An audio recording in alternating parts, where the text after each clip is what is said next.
Yeah, so we've made it to the final session of the TI Summit. In previous years, we have tried to use this session as a way to kind of bring together all the messages from the day. So we've spoken a lot about the threat and some of the research that we've been doing. But how does that translate into security controls? How can you, as our customers, as businesses and organizations, protect yourselves? And one thing that we often talk about is TI, how to apply it, what are the best practices around that. I thought this year I would take a slightly different approach and talk a little bit about some of the, I guess, the anti-patterns that we sometimes see in threat intelligence. So as you've heard, my current role is to lead some of the great researchers that you've heard today. In my previous role in the company, I was doing consulting for some of our biggest customers and helping them sort of build and develop their internal threat intelligence practices. And so I've kind of seen both sides of the fence, both generating the TI and also trying to consume it. I think the key thing as I go into this session is to really emphasize the point that none of this is to say that anybody's wrong or right. Both sides of that fence have a different perspective. So we, as a threat intel team protecting over 5,000 organizations worldwide, we sometimes have a very different perspective to an individual organization that's just trying to protect themselves. So we have to try and find that middle ground, that balance between protecting customers and also filtering out noise. So what I wanted to do today was really talk through just kind of some of the key things and bones of contention that we sometimes hear, and give you our perspective on those and why they can be difficult topics sometimes. So the first one I want to address is, are threat groups focused on industry verticals?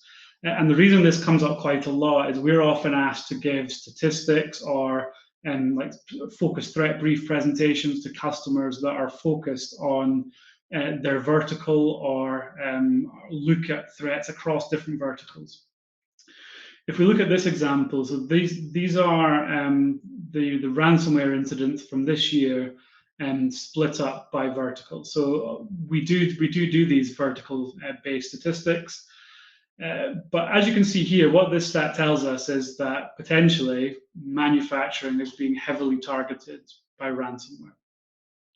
But what we would always argue is these kinds of statistics always require an element of assessment to go along with those, because what we believe is happening is that manufacturing companies are more likely to engage incident response than other verticals. So our experience of post-intrusion ransomware actors is that they're not specifically targeting any specific vertical, as we heard earlier. And so sometimes these stats can be misleading, which is why we can often be slightly reticent to produce them. As I mentioned, sometimes we get very specific asks, and our sales team often come to us and say, I've got a customer in this extremely specific industry or geography. I want you to give a threat brief that's extremely specific to them. We want to show them that we have experience in their industry and that we know all about the threats that they face. And of course, I totally get that ask. We want to show that we get different industries. But when you look at what we talk about today and what we talk about in threat briefs, the truth is that a lot of the time, the messages at the very, very top level don't always change that much. And so this is a slide sorter view of a presentation I gave earlier this year to one of our customers who'd asked for a threat brief.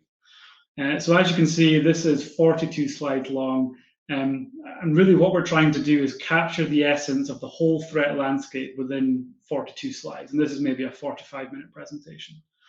So as you can imagine, going from vertical to vertical or organization to organization, these slides often don't change drastically. So we will tweak slides and messaging to use relevant examples.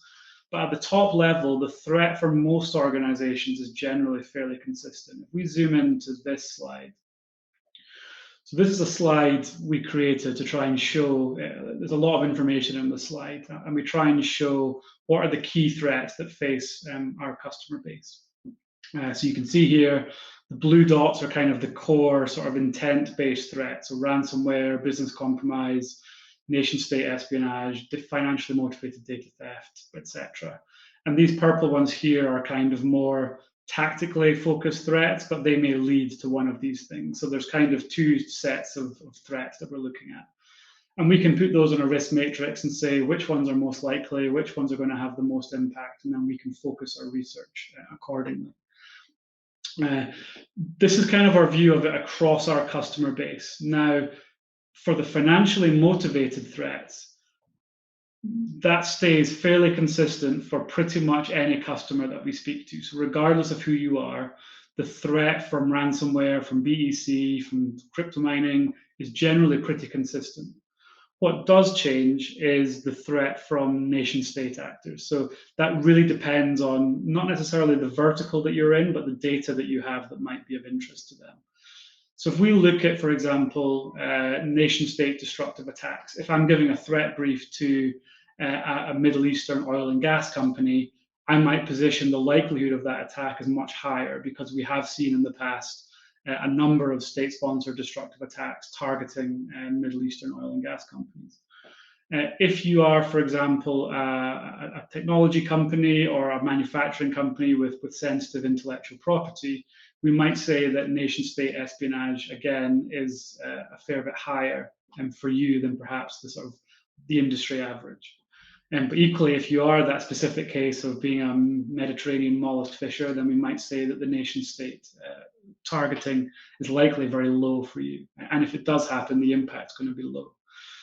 So I guess the key point that I'm trying to make here is, by all means, request vertically focused threat intelligence, as long as you understand that 80 and 90% of the threats that we talk about don't really change drastically. And while we can bring out specific examples that are relevant to you, for us, the messaging is often fairly consistent across customers. One of the key things that we used to hear, or I used to hear when I was helping customers build threat intelligence programs, was that one of the key challenges organizations face is not knowing how to apply threat intelligence. So everybody subscribes to various TI feeds. We provide it, certainly our human readable threat intel is provided for free to all of our Taegis customers, and we bake in all the machine readable TI into the Taegis platform. But one of the messages that I always try and give to customers is that there's two ways to think about threat intelligence. So if you break down TI and applying TI, really you need to know what bad looks like, and that's what the CTU does. We invest a lot of resources and money into making sure that we understand what the threat landscape is. But then you have to apply it to your security controls. You have to use your controls effectively to detect, prevent, avoid the bad thing. And then you have to have good procedures in place to escalate that and respond appropriately. So traditionally, we think of threat intel as being actionable. So we receive something that says this is bad, we apply it, we detect it, we respond. But one of the key things that I would try and explain is that threat intel is often also reactive. So if you've detected something, you want to use threat intelligence to know what that bad thing is and focus your incident response appropriately, so that you're not just wildly trying to respond to something that you don't know what it is, but you're using all the data to make sure that you're looking for the right things in the right place. So why is that important? These slides came together a couple of years ago, and I was in Florida, away to travel to Atlanta. And I thought this was a really good example to try and explain that. So I was in Florida, and there was a hurricane coming. I can't remember which hurricane it was, but the weather forecast told me where the hurricane was going and what strength it was. So it was a Category 3 by the time it hit the coast. Now, I have no idea what a Category 3 hurricane is. So I looked up the Saffir-Simpson hurricane scale, and it was able to tell me that depending on what type of category hurricane that this is the kind of damage that you can expect, and these are the things that you should do to protect yourself from that. So here you have two really good examples of different types of threat intelligence. You have the proactive, actionable threat intel that says there's a hurricane coming right towards you, and it's going to be Category 3. And then you have the threat intel that was released years ago that says, depending on the strength of the hurricane, this is what you can expect. If you handed me the Saffir-Simpson scale today in Scotland, I wouldn't really know what to do with that. It's not really useful information for me right now. But when I'm somewhere and there's a hurricane coming straight for me, it suddenly becomes very useful. So the same is true of our threat intelligence. So I've picked an example here. This is probably one of our most in-depth threat analyses. This was Keith Jarvis wrote this last year, a very detailed analysis on the TrickBot malware family. And so hopefully you can see by the scroll bar how long this TA is. This was actually so long that we had to split it up into 2 documents. So you've got the malware analysis, and then you've got a separate, equally long document that individually goes through all of the modules of TrickBot. So this is a good example of a very technical TA that we've written that when I've worked with customers in the past, they've looked at this and said, I don't know how to consume this. There's so much information in here that I just can't consume that effectively. And my advice was always, make sure you read it, you at least understand it superficially, you check that at the top level, you have security controls in place that can detect these things. And then in the future, if you get hit by TrickBot, you know that you have this absolute reference manual on what that malware is and what it does that you can refer to that will help guide you to understand how severe is this incident and what should I do next. So that kind of brings us on to the next question that we often get, or we often see customers doing, is should we block or alert everything? We often see organizations taking every indicator that they can find, whether it's curated, uncurated, from blog posts on the internet, from random feeds of indicators, and they apply that to their security controls and they detect or they block everything that they can find. Because of course they're bad, we should block them. Inevitably, it's not that straightforward.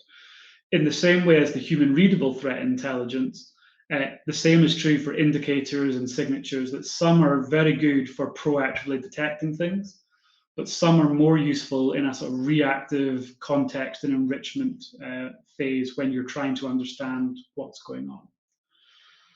So a good example, this is the one that we use in-house all the time.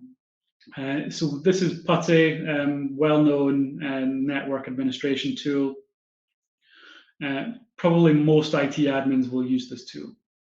We have also seen a number of threat groups use this tool as part of a compromise. We've seen Chinese state-sponsored groups, we've seen post-intrusion ransomware groups use this tool. So we have in our systems, and we publish in our indicator feeds, hashes that are PuTTY. So PuTTY on its own is not a malicious tool, it's not malware, and that's a terrible indicator to use to detect bad things.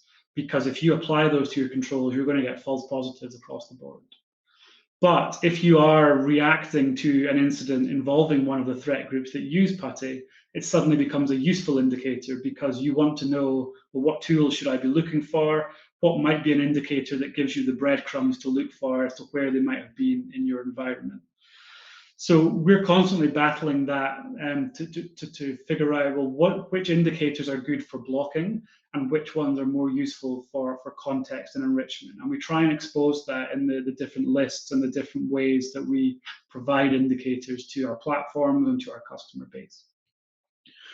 But there's always more nuanced examples. So here's a couple. So the top left, so in the nation-state destructive attacks that I mentioned earlier, we saw Iranian groups use this legitimate disk management tool called raw disk to basically overwrite the master boot records and render systems inoperable. So again, a good example of legitimate tools that have been used maliciously. So if I'm an organization that is really worried about Iranian state-sponsored actors coming after me, I might choose to block that tool because I will accept there may be false positives. I'm more concerned about blocking the malicious activity. For all other organizations, you maybe don't care about this and you maybe tune out that countermeasure so that you don't alert on that. And we see this a lot. Bottom right is a vulnerability scanner.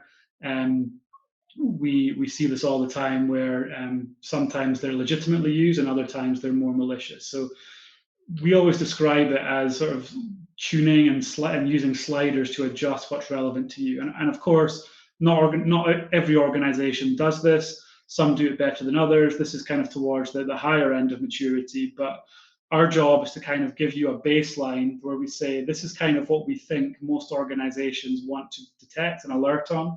But we then need that feedback loop from customers to say, well, actually, for us, this is generating false positives. So can you tune this out or can you give us more of this type of alert? So our platforms allow our customers to do that. So we definitely encourage you to get involved with that.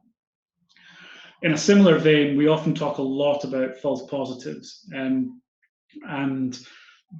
we have conversations internally about, well, what does that actually mean? So in the traditional simple sense, we know that a true positive means that it detected what it was meant to, and it was correct to detect it.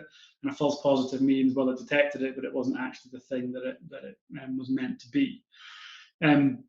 For us in our business, we have to actually add another layer on top of that, because we often find that customers, so we provide in the platform a way for customers to say this was a false positive.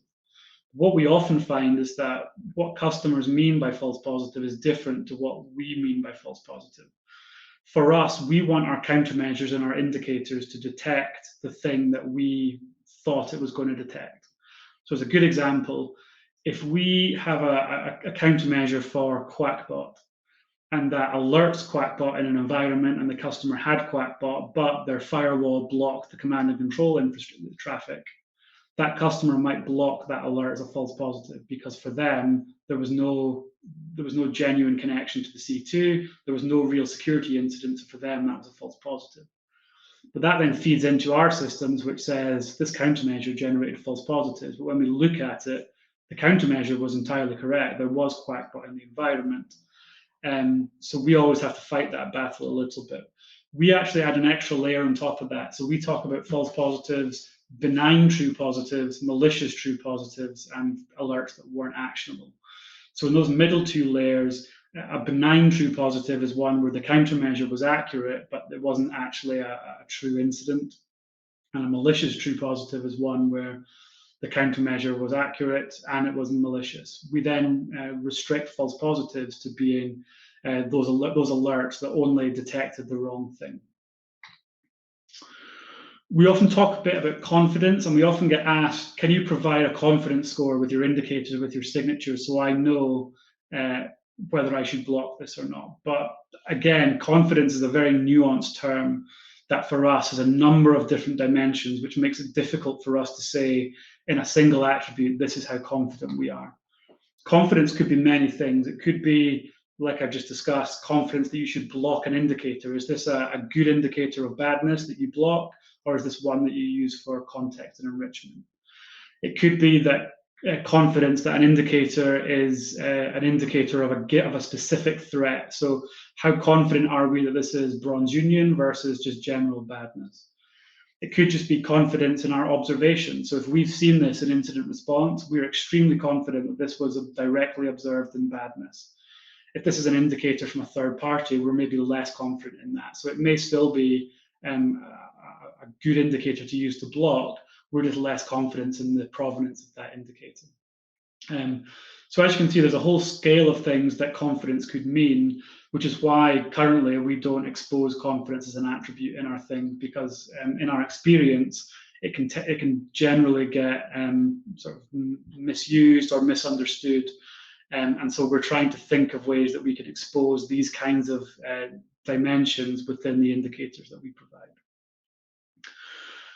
One question that we sometimes get in different circumstances is, should we geo-block this? So good examples when Soleimani was assassinated in Iran, or Iraq, I think he was in. We got a lot of customers saying, should we geo-block Iran? We're worried about attacks from Iran. Post SolarWinds, we had a number of customers try and geo-block Russian IPs. Our advice is always that geo-blocking is an extremely blunt tool. It's generally not very effective.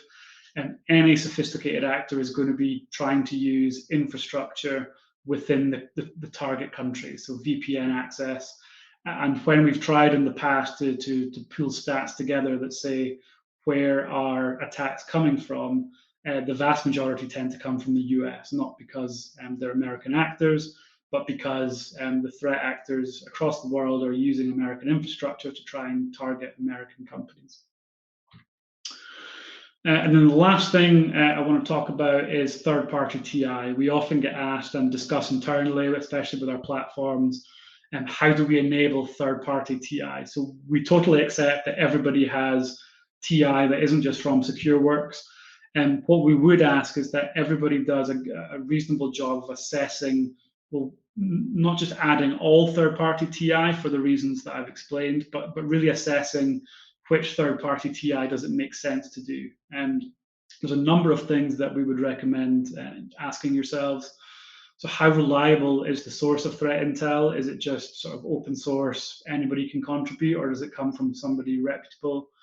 Are the indicators likely to have been vetted against good telemetry? It's one of the key things that we do. All the indicators that we look at, we have 5,000 organizations where we can say, how noisy is this indicator? Is it seeing loads of customers talking to, or just one or two?